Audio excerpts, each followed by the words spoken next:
Good morning. भौतिक विज्ञान की क्लास में आपका फिर से स्वागत है। लास्ट लेक्चर में हम ऑप्टिक्स के बारे में पढ़ रहे थे। ऑप्टिक्स में क्या पढ़ रहे थे? पतली फिल्मों में व्यतिकरण के बारे में पढ़ रहे थे। और इस बार अपन ये देखेंगे कि इनमें जो परावर्तित किरणें हैं उनमें व्यतिकरण किस प्रकार से मिलता है अपन को, और पारगम्यत में कैसे मिलता है, ये भी अपन बाद में देखेंगे। पहले ये देखते हैं कि पतली फिल्मों में जो परावर्तित भाग है, परावर्तित जो प्रकाश है, उसमें व्यतिकरण प्रतिरूप कैसे अपन को प्राप्त होता है वो अपन देखते हैं। ठीक है, तो परावर्तित किरणों में व्यतिकरण।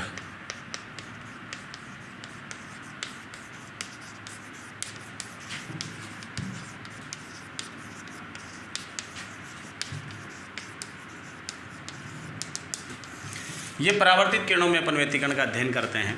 हमने ये भी कहा था कि परावर्तित किरणों में व्यतिकरण प्रतिरूप बहुत स्पष्ट प्राप्त होता है, क्योंकि प्रारंभिक जो दो आयाम है वो पास पास से ही होते हैं, समान से ही होते हैं, लेकिन पारगमित जो पार्ट होता है उसमें इतना स्पष्ट प्रतिरूप प्राप्त नहीं होता, क्योंकि आयामों में जो डिफरेंस है वो बहुत ज़्यादा होता है ना, लगभग समान से नहीं होते।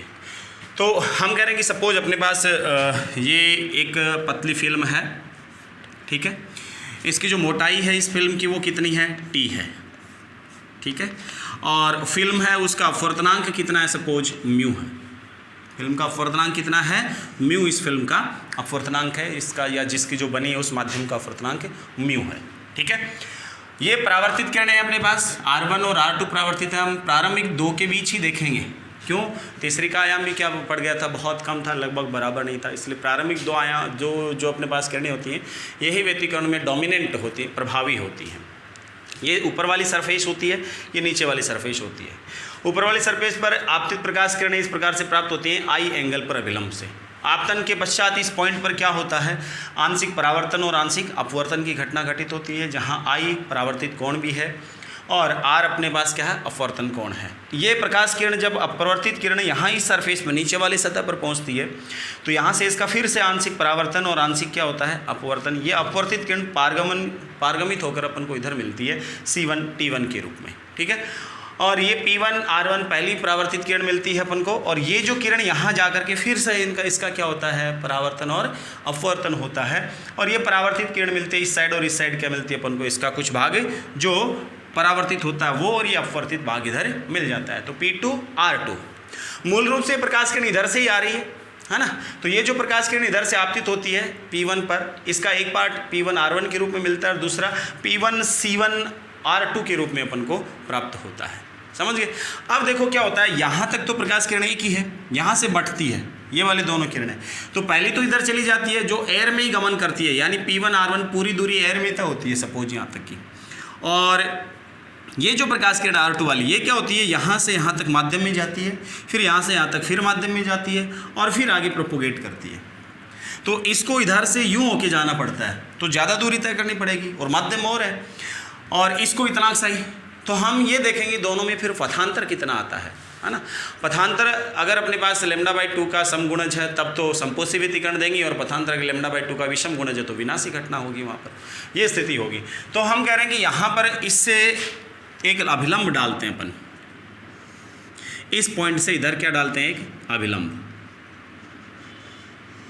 ये लो जनाब, ये एक अभिलंब डाल दिया मैंने, ठीक है, अभिलंब डाल दिया। इस बिंदु को मैंने क्या नाम दे दिया? ए। ये पॉइंट है ए बिंदु है। अब एक चीज़ और देखो, ये बीच वाला जो पॉइंट था यहाँ, ये वाला पार्ट यहाँ इंसिडेंट हुआ यहाँ पर, इसको थोड़ा आगे बढ़ा दिया मैंने अभिलंब को, ठीक है। तो ये जो पॉइंट बना अपने पास यहाँ, इसको मैं सपोज M कह देता हूँ। क्या कह दूँ? M कह दिया मैंने। ये कोण R है और ये कोण भी कितना होगा? R। क्यों? क्योंकि परावर्तित कोण है, तो आपतन और अभिलंब के साथ क्या होता है? आपतित किरण और परावर्तित किरण क्या होती है? समान कोण वाली स्थिति होती है। ये 90 है, ये टोटल यहाँ अभिलंब और इस सतह के बीच 90 है। ये ऊपर वाला I आ गया, तो बचा हुआ कितना आ गया? 90 - I। और ये इधर वाला 90 है, तो ये एक ट्राइंगल बन गया P1 P2A। ये 90 है, ये 90 - I है, तो ये कितना हो गया? इधर वाला कोण, ये कोण, ये I हो गया। समझ गए? ये I कोण हो गया। तो हुआ क्या? ये लंब क्यों डाला? कि हमने देखा कि इस लंब के बाद वाली स्थिति में तो दोनों प्रकाश किरणें समान पथ तय करती हैं। पथांतर की स्थिति होगी वो यहाँ ही होगी, यानी पहली किरण तो P1A इतना पथ तय करेगी, उतने टाइम में इसको कितना करना पड़ेगा? P1 C1 P2 इतनी दूरी ये तय करेगी। इसमें डिफरेंस है, बाकी इससे आगे तो क्या है, सेम स्थिति है दोनों की। ठीक है, तो अब अपने पास क्या स्थिति होगी, देखो यहाँ से अपन ये सारी बातें बताएंगे कि ये जो एंगल है वो कितना होगा, एंगल कौन सा, ये P1 P2A, P1 P2A, ये कितना हो गया, एंगल I हो गया, कोई दिक्कत इसमें नहीं होना चाहिए। और ये एंगल कितना हो गया, P1 C1M, angle P1 C1M बराबर एंगल R, और साथ के साथ ये M C1 P2, angle M C1 P2, ये कितना हो गया, एंगल R, बराबर बात। ठीक है, यहाँ तक की बात हो गई। अब क्या होगा, देखो अब अपन को ये दूरी तय करनी है, एक तो P1 C1 और एक C1 P2 और एक ही P1 A। ठीक है, तो पथांतर कितना हुआ हम ज्ञात कर सकते हैं, कैसे, P1 C1 P2 minus P1 A, ये क्या हो गया, पथांतर। तो P1 R1 तथा P1 R2 में पथांतर,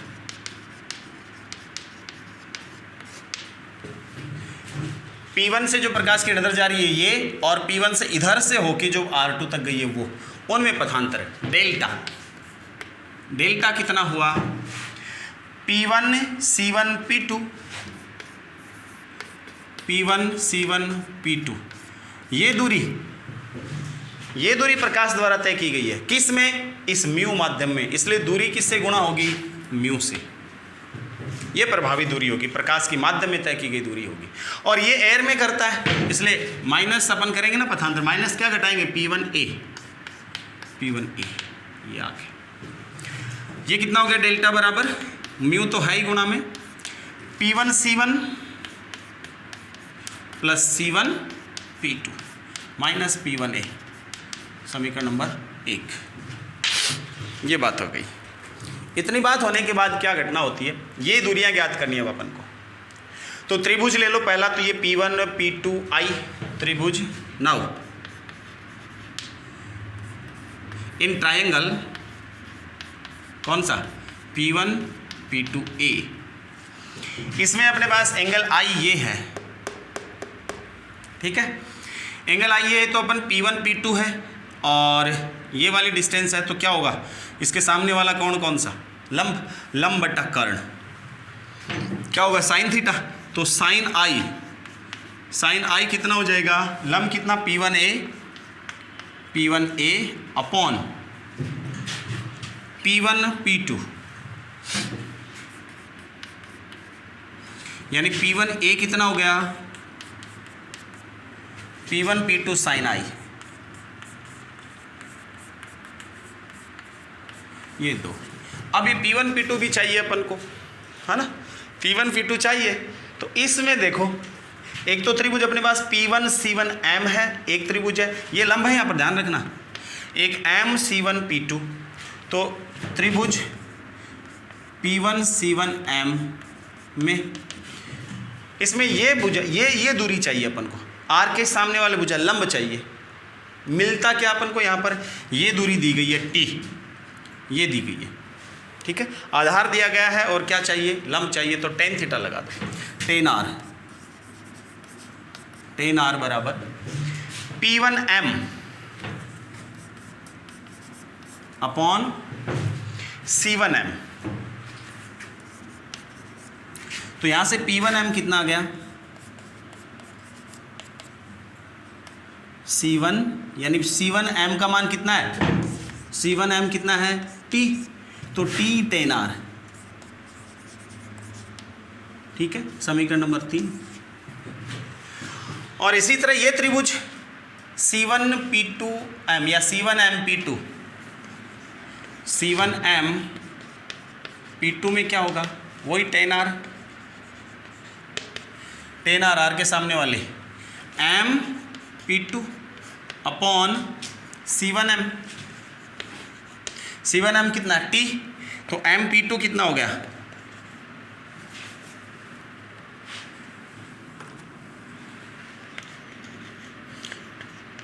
M P2 बराबर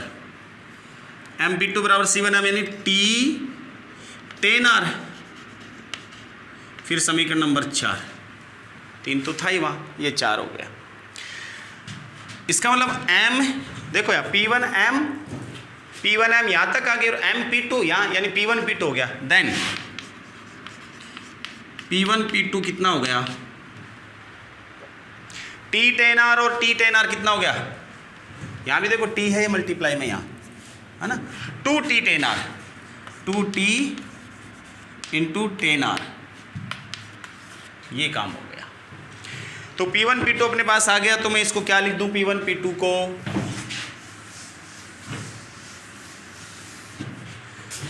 को लिख देता हूं 2T10R, P1 P2 बराबर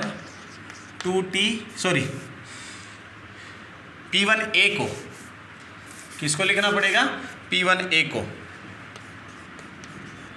ये कितना आ जाएगा P1A P1 P2 यानी 2T10R इंटू साइन आई आप एक काम जानते हो ना, म्यू बराबर क्या होता है, साइन आई अपॉन साइन आर। यहाँ देखो क्या होगा 2T 10R को क्या लिख दूँ, sine are upon cos are.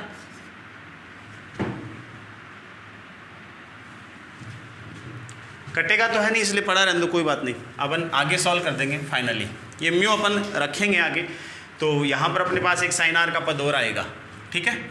ये अपने पास समीकरण नंबर हो गया 6, इसमें रखते टाइम कॉमन लेंगे तब काम आएगा। अब क्या चाहिए अपन को, P1 C1 चाहिए और P2 C2 चाहिए। P1 C1 तो यही त्रिभुज आएगा P1 C1 M। इस P1 C1 M में यानी ट्राइंगल P1 C1 M, इसमें देखो जरा क्या होगा, ये भुजा चाहिए P1 C1 R ये है, कर्ण चाहिए, लंब दिए, ये आधार दिया गया तो कोस आर है ना। कोस आर क्या होगा, कोस आर बराबर कितना होगा, कोस आर बराबर आधार बटे कर्ण, ये C1 M यानी T बटे P1 C1। तो यहाँ से P1 C1 कितना आ गया, बराबर T अपॉन कोस आर, समीकरण 7। इसको मैं मिटा दूं एक बार के लिए,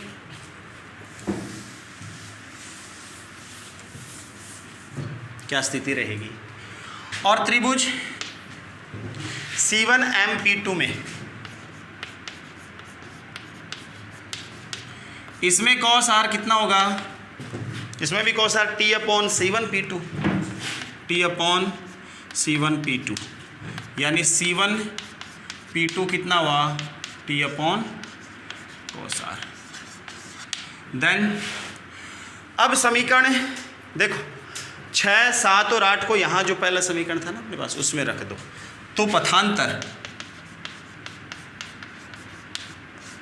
डेल्टा कितना हुआ, म्यू से तो गुणा है ही, कौन सा P1 C1 T upon cos are, और P2 C2 ये C2 P2 T upon cos are into 2T upon cos are minus P1A 2T into 10R into sine I. इसको मैं म्यू से ऊपर नीचे गुणा कर दूं, क्या कोई दिक्कत थोड़ी है, नहीं होनी चाहिए ना। यहाँ से क्या कॉमन ले लूँ मैं, डेल्टा बराबर 2T तो आ ही रहा है कॉमन, म्यू से ऊपर नीचे गुणा कर दूँ, ऊपर वाला म्यू कॉमन आ जाएगा है ना, ऊपर वाला म्यू कॉमन आया, क्या बचा, डेल्टा बराबर 2 म्यू T कॉमन आ गया, ठीक है। इसका मतलब पहला म्यू तो आ गया काम में, दूसरे म्यू की जगह मैं क्या रख दूंगा, साइन आई अपॉन साइन आर, तो 2 म्यू T कॉमन आ गया, ब्रैकेट में क्या बचा 1 माइनस, या कोस आर भी कॉमन ले लो, 2 mu T upon cos are भी कॉमन।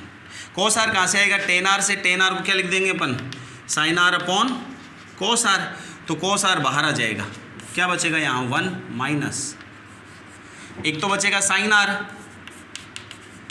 इंटू साइन आई, और बटा में क्या बचेगा म्यू, ऊपर वाला तो बाहर आ गया, तो बटा वाला म्यू उसको अपन क्या लिख सकते हैं, साइन आई अपॉन साइन आर। इसको मैं क्या लिख दूं, बटा वाले म्यू को sine I into sine R. Sine I से sine I cancel, 1 minus sine square R क्या आ गया। मैं इसको मिटा सकता हूँ अब, हाँ इसको मिटा सकते हैं।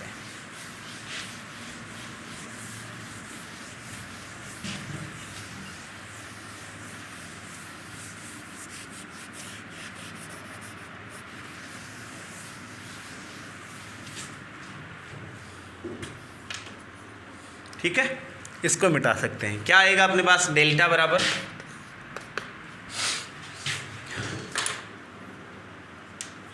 डेल्टा क्या आ जाएगा, 2 mu t cos r upon cos are into 1 minus sine square r cos square r. एक कट गया स्क्वायर, कितना बच गया, डेल्टा बराबर 2 म्यू टी कॉस आर। ये मामला आ गया। ये पथांतरण किरणों में होता है, लेकिन ये तो अभी अपन ने ज्योमेट्रिकली देखा था। स्टोक्स एक बात और बताता है, स्टोक्स कहता है कि जब भी कोई प्रकाश किरण किसी सघन माध्यम की सरफेस से परावर्तित होती है तो उसमें एक्स्ट्रा पाई का पथांतर आ जाता है, कलांतर आ जाता है, सॉरी। क्या कहता है स्टोक्स, स्टोक्स के अनुसार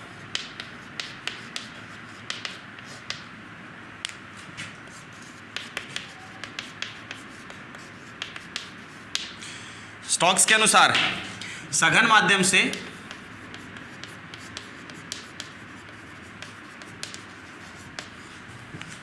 सघन माध्यम की सतह से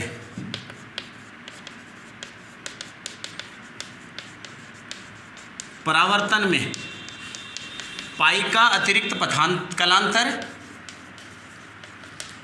या पथांतर के रूप में कहें तो लैम्डा बाई 2 का अतिरिक्त पथांतर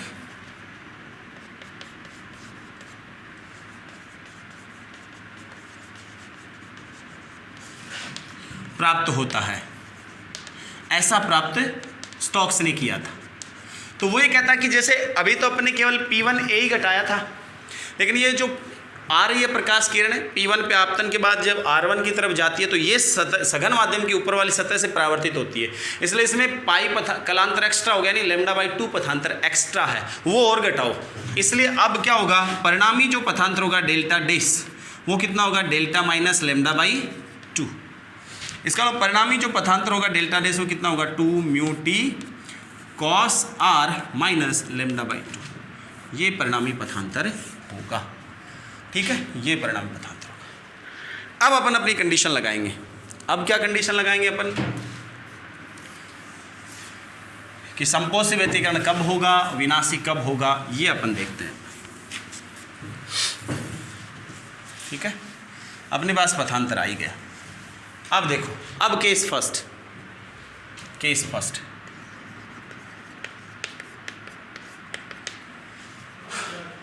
यदि ये जो पथांतर है, यदि ये जो पथांतर है लैम्डा बाई 2 का क्या है, समगुणज यानी एन लैम्डा है। यदि पथांतर क्या है, लैम्डा बाई 2 का कैसा है, समगुणज यानी एन लैम्डा है, तो स्थिति क्या रहेगी, संपोषी व्यतिकरण की, यानी डेल्टा डेस अगर कितना है, एन लैम्डा है, तो क्या स्थिति है, तो डेल्टा डेस 2 mu t cos are minus lambda by 2 बराबर एन लैम्डा।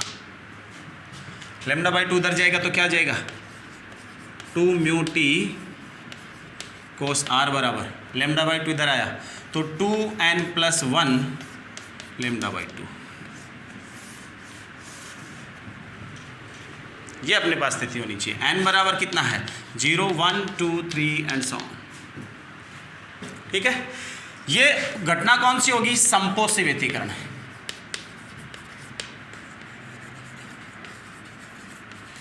इस स्थिति में अपन को जब ऊपर से प्रकाश किरणों को आते हुए देखेंगे अपन, उनमें जो व्यतिकरण दिखेगा वो कैसा दिखेगा, चमकीला दिखेगा, कलर दिखेगा अपन को, है ना।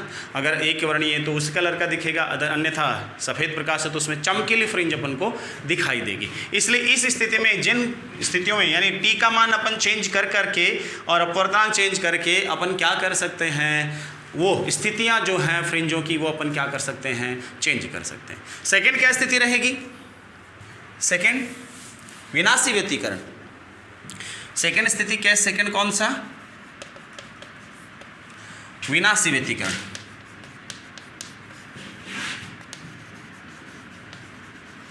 विनाशी व्यतिकरण का मतलब क्या हुआ? डेल्टा जो अपने पास है डेल्टा डेस वो क्या होना चाहिए? 2n-1 का λ/2। λ/2 का विषम गुणज, जहाँ n कितना है 1 2 3 4 5, अगर यहाँ प्लस लोगे तो 0 आ जाएगा। तो n कितना है 1 2 3 यहाँ पर। अगर ये लेते हैं तो 2 μ t cos r माइनस λ/2 बराबर 2n-1 λ/2, ये कटेगा 1 तो कितना आ जाएगा? 2 μ t cos r बराबर n λ। ये शर्त किसके लिए होगी? विनाशी व्यतिकरण के लिए होगी। इन स्थितियों में जहाँ ये शर्त संतुष्ट होती है वहाँ ऊपर वाली जो फिल्म पर ऊपर की ओर देखते हैं वहाँ काली स्थिति प्राप्त होती है, डार्कनेस प्राप्त होती है। और इन स्थितियों में अगर अपन को प्राप्त होता है प्रकाश तो क्या होती है? संपोषी व्यतिकरण यानी चमकीली फ्रिंज प्राप्त होती है। इसलिए ऊपर वाली सतह पर अगर तेल के अपन कोई परत बिछा दें तो उस स्थिति में श्वेत प्रकाश डालते हैं, कोई एक विशेष कलर का प्रकाश डालते हैं तो उस कलर के लिए किसी स्थिति में तो कलर दिखेगी, किसी में काली दिखेगी, किसी में कलर दिखेगी, किसी में काली दिखेगी। ये ऊपर से अपन देखेंगे सतह से तो अपन को ऐसा देखने को मिलता है। तभी अपन इधर उधर यूँ होते हैं तो अपन को अलग अलग कलर उस फ्रिंज के दिखते हैं। कभी तो वो काली दिखती है, कभी वो सतह जो है ऊपर वाली कभी चमकीली दिखती है। ये वाली अपने पास होती है। ये पतली फिल्मों में परावर्तित जो प्रकाश किरणें होती हैं ऊपरी सतह से उनमें व्यतिकरण प्रतिरूप को व्यक्त करता है। आज के लिए बस इतना ही, धन्यवाद।